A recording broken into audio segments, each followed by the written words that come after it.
Hello বন্ধুরা, আমার নতুন একটা ভিডিওতে তোমাদের সবাইকে ওয়েলকাম। আমরা এখন বসে আছি হায়দ্রাবাদ স্টেশনে। আজকে আমাদের ব্যাঙ্গালোর যাওয়ার ট্রেন তো ছিল রাত 1টার সময়, কিন্তু ট্রেন এখনও এসে পৌঁছোয়নি, কারণ ট্রেন প্রচুর লেটে চলছে। ট্রেন এতটাই লেটে চলছে যে কি বলবো তোমাদের, মানে আমরা অধৈর্য হয়ে গেছি। যেখানে রাত 1টায় ট্রেনে ওঠার কথা, তো আমরা সেখানে বসে আছি এখন স্টেশনে। জানি না এখন টাইম দেখাচ্ছে সকাল 9টার সময়, সেটাও 9টায় আসবে না আরও পেছোবে জানি না, কিন্তু আমরা তাড়াতাড়ি করে স্টেশনে চলে এসেছি। আমাদের গাড়ি বলা ছিল আর কি তোমার হোটেলে 5টার সময়। তো 5টার সময় গাড়ি চলে এসেছে। তো আমাদের হোটেল থেকে বেশিক্ষণের রাস্তা নয়। তো আমরা 40 মিনিটের মধ্যে পৌঁছেই গেছি স্টেশনে। আমার হাজব্যান্ড বলল স্টেশনে বসে থাকো, কিন্তু হোটেলে বসে থাকতে ও টেনশন করছিল যে যদি ট্রেন চলে আসে, কিন্তু লেটে চলছে তো দেখাচ্ছে ট্রেন তাড়াতাড়ি কী করে আসবে বলো। তো যাই হোক, আমরা এখন স্টেশনে এসে সবাই বসে আছি। এখন যতক্ষণ না ট্রেন আসে এখানেই আমাদের ওয়েট করতে হবে। এত ঘুম পাচ্ছে, কিন্তু এখানে কি করে ঘুমোবো বলো। মানে উঠে গেছি 4টের মধ্যে, কারণ 5টায় গাড়ি বলা ছিল।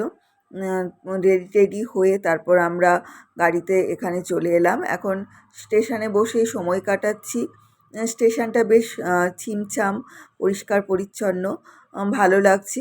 একটু চাও খেলাম, কিন্তু কি বলো তো, এখানকার চায়ে না ভীষণ মিষ্টি দিয়েছে, এত মিষ্টি যে খাওয়া যাচ্ছে না। তো যাই হোক, অর্ধেক খেয়ে ফেলে দিলাম, একটু পরে আবার খাবো। শরীরটাও ভালো লাগছে না, কালকে সারাদিন অত ঘোরাঘুরি হয়েছে ধরো, তারপর রাত্রে ঘুমটাও পুরো হয়নি। আবার স্টেশনে এসে এখন বসে আছি। ছেলে তো খানিকক্ষণ আমার কোলে মাথা দিয়ে ঘুমালো। মায়ের শরীরটাও ভালো লাগছে না, এত ধকল যাচ্ছে ধরো। আবার আজকে ট্রেনে প্রায় 10-12 ঘন্টা জার্নি আছে আমাদের, পৌঁছবো কখন জানি না। তো দেখো এখানকার বেসিনগুলো স্টেশনের একটু অন্যরকম, বেশ ভালো লাগলো দেখে, তাই একটু ভিডিও করে নিলাম। তো এখন বসে আছি, এখনও ট্রেন একটু পরপরই না 10 মিনিট 15 মিনিট করে লেট দেখাচ্ছে। ফাইনালি যে কখন ট্রেন আসবে কে জানে। ফাইনালি আমরা ট্রেনে উঠে পড়েছি। ট্রেন কটায় এলো বলো তো? এলো প্রায় 11:15টার কাছাকাছি। মানে স্টেশনে বসে থাকতে থাকতে আমরা না অধৈর্য হয়ে গেছিলাম। কারোরই আর ভালো লাগছিল না। মনে হচ্ছিল যদি আগে জানতাম যে এরকম হবে তাহলে বাসে করেই চলে যেতাম। কিন্তু কি করে আগে থেকে জানবো বলো?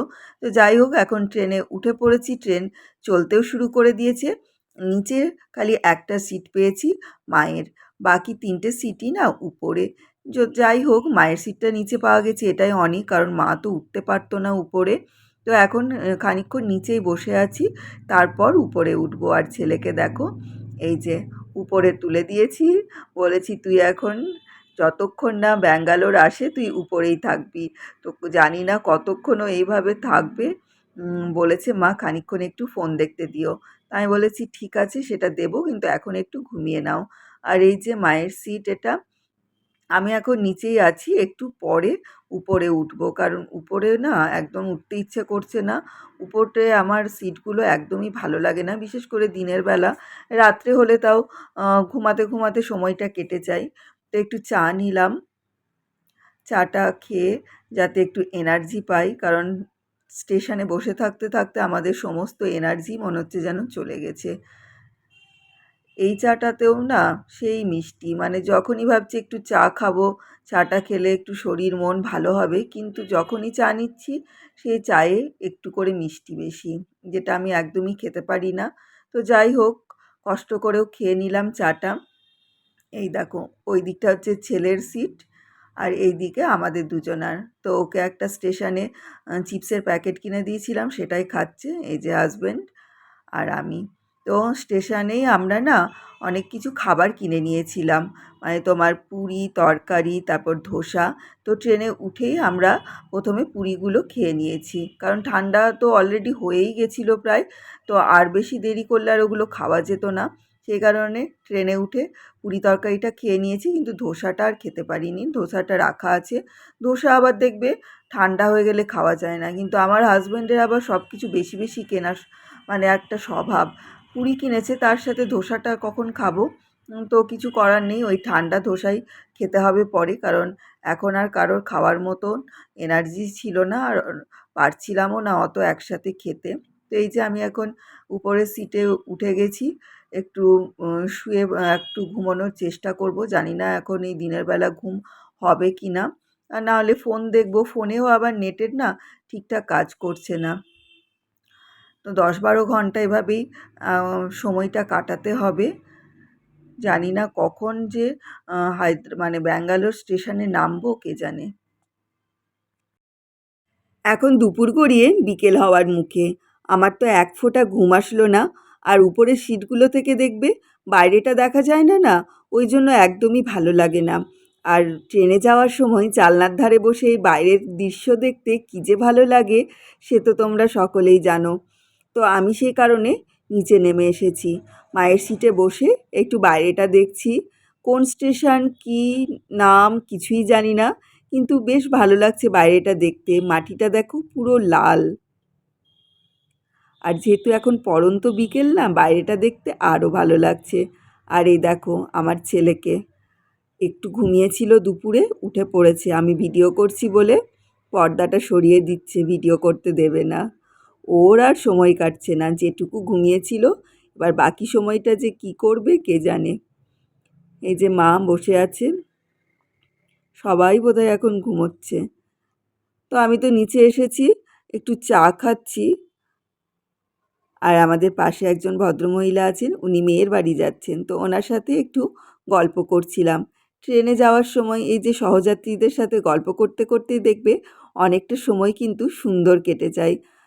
আবার সবাই নিজের নিজের স্টেশনে নেমে যাব, কোনো দিন হয়তো আর দেখাও হবে না, কিন্তু এই স্মৃতিগুলোই মনে থেকে যাবে।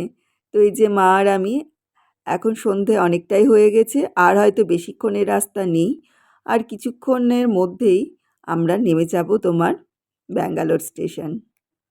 এই দেখো হনুমানটাকে, সেই যে উপরে উঠিয়ে দিয়েছি সকালে, মাঝে শুধু দুবার নেমেছিল টয়লেট করতে আর একবার লাঞ্চ করতে, সেই থেকে উপরেই বসে আছে। তো বলছে মা আর ভালো লাগছে না, এবার আমি এখান থেকে লাফ দেব। আর কতক্ষণ এই করে করে আমার মাথা খারাপ করে দিল।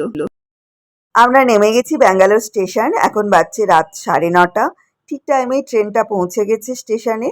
তো আমরা এখন যাব হোটেল। আমাদের হোটেলটা এখান থেকে প্রায় 1.5 ঘন্টার রাস্তা। তো যে হোটেলটা আমাদের বুক করা হয়েছে আমাদের এক পরিচিত দাদার মাধ্যমে। তো হোটেলের যিনি মালিক, ওনাকে আমার হাজব্যান্ড বলেছিল যে উনি যেন একটা গাড়ি আমাদের জন্য স্টেশনে পাঠিয়ে দেন। কারণ কি বলতো, আমাদের ট্রেনটা তো লেটে চলছিল। আরও যদি লেট করতো তাহলে অত রাতে আমরা কী করে গাড়ি পেতাম? যদি স্টেশনে কোনো গাড়ি না পেতাম তাহলে কীভাবে আমরা যাব? সেই সব ভেবেই আমার হাজব্যান্ড ওনাকে বলেছিল যে উনি যেন একটা গাড়ির ব্যবস্থা করে দেন। তো উনি একটা গাড়ি পাঠিয়ে দিয়েছেন আমাদের জন্য, যেটা স্টেশনের বাইরে ওয়েট করছে। তো আমরা এখন বাইরে বেরিয়ে যাব সেই গাড়িতে করে। 1.5 ঘন্টার রাস্তা। ভাবো, এতটা জার্নি করে আসার পর আর ইচ্ছে করে যে আরও 1.5 ঘন্টা যেতে, কিন্তু কিছু করার নেই।